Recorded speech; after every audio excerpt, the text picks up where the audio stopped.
પ્રભુ ઈસુના મૂલ્યવાન ગૌરવી નામમાં આજની સવારની પ્રેમી સલામ. પ્રેઝ ધ લોર્ડ, હાલેલુયા, જય મસીહ. પ્રભુનું વચન યોહાનની સુવાર્તા 10મો અધ્યાય 9મું વચન, હું બારણું છું. અને પ્રભુ ઈસુ ખ્રિસ્ત યોહાનની સુવાર્તામાં દાવો કર્યો અને સાથે એમ કહ્યું કે હું ઉત્તમ ઘેટા પાળક પણ છું. એટલે કેવું એવું એક ઘર, એવો એક વાડો બતાવવામાં આવેલો છે કે જેનું દ્વાર એ પ્રભુ ઈસુ ખ્રિસ્ત છે અને બારણું એ પ્રભુ છે. અને એ મારફતે ઉત્તમ ઘેટા પાળકના વાડામાં જવાનો હક પ્રભુ આપણને આપે છે. પણ બીજું એક વચન, પ્રેક્ટિકલનું પુસ્તક 3જો અધ્યાય અને 20મું વચન, જુઓ હું બારણા આગળ ઊભો રહીને ખટખટાવું છું.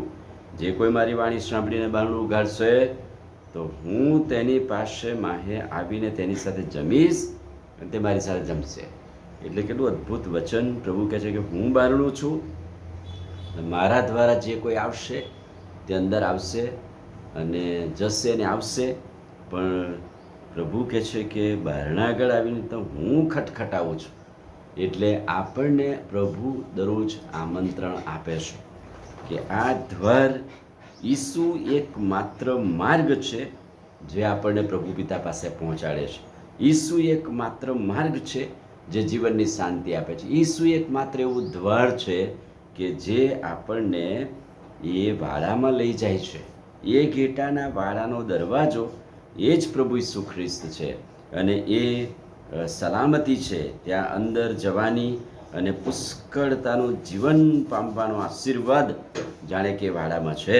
અને પ્રભુનો અવાજ જે કોઈ સાંભળે છે, પ્રભુ કહે છે કે ઈસુનો અવાજ જે સાંભળે, આ ભરવાડ પર જે ભરોસો કરે અને દ્વારે આવે તો કહે છે કે મારું દ્વાર, હું બારણું છું અને મારા દ્વારા જે કોઈ આવશે ઉદ્ધાર પામશે. પણ પ્રભુ દરરોજ કહે છે કે જુઓ હું તો તમારા બારણા આગળ આવીને ઊભો છું, તમને આમંત્રણ આપું છું કે તમે આવો, પામો, આશીષિત થાઓ. પ્રકટીકરણ 3:20. હવે ઈસુ આપણા દરવાજા આગળ ઊભા રહીને ખટખટાવે છે. શું આપણે એ દ્વાર ખોલવા તૈયાર છીએ? શું આપણે એ પ્રભુને આમંત્રણ આપીને આપણે વાડામાં જવા તૈયાર છે? પ્રભુ કહે છે કે હું ઉત્તમ ઘેટા પાળક છું અને હું ઘેટાનું બારણું છું.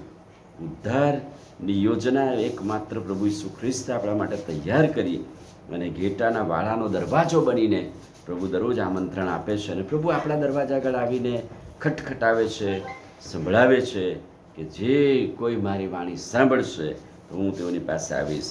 તૂટેલા સંબંધને પુનઃસ્થાપિત કરવાની ઈશ્વરની યોજના, જે કોઈ એ દ્વાર ખોલે છે તેને મુક્તિ અને તારણની યોજના પ્રાપ્ત થાય છે.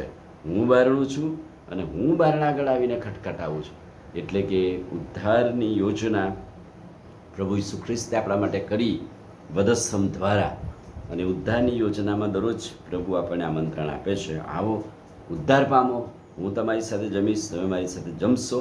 અને કહે છે કે ઉત્તમ ઘેટા પાળક, ઘેટા, બાપ અને સગળો જે આશીર્વાદ પ્રભુએ આપણને આપેલો છે કે ઈસુ એ જ માત્ર આપણા પિતા છે, એ જ ઘેટાના વાડાનો દરવાજો છે, એ જ ઉત્તમ ઘેટા પાળક છે. અને ઈસુનો અવાજ દરરોજ સાંભળીને જો આપણે જઈએ તો આપણે ઉદ્ધાર પામીશું, આપણે પણ સ્વર્ગીય ઘરના વારસદાર બનીશું. આમીન. પ્રાર્થના કરી. વાલા પ્રભુ, આજના ઉદ્ધારદાયક વચન માટે આભાર, ખાતરીદાયક વચન માટે આભાર. આજના વચનનો આશીર્વાદ આપો. તમે અમારા દ્વારે ઊભા રહીને ખટખટાવો છો. તમે જ ઉદ્ધારની યોજના બનાવી છે, તમે જ એ દ્વાર બન્યા છે. એ દ્વારમાં આવવા, દરરોજનું આમંત્રણ સ્વીકારીને તમારામાં આગળ વધવા મદદ કરો. પ્રભુ ઈસુના નામમાં માગીએ છીએ, સાંભળો અને માન્ય કરો. આમીન. God bless.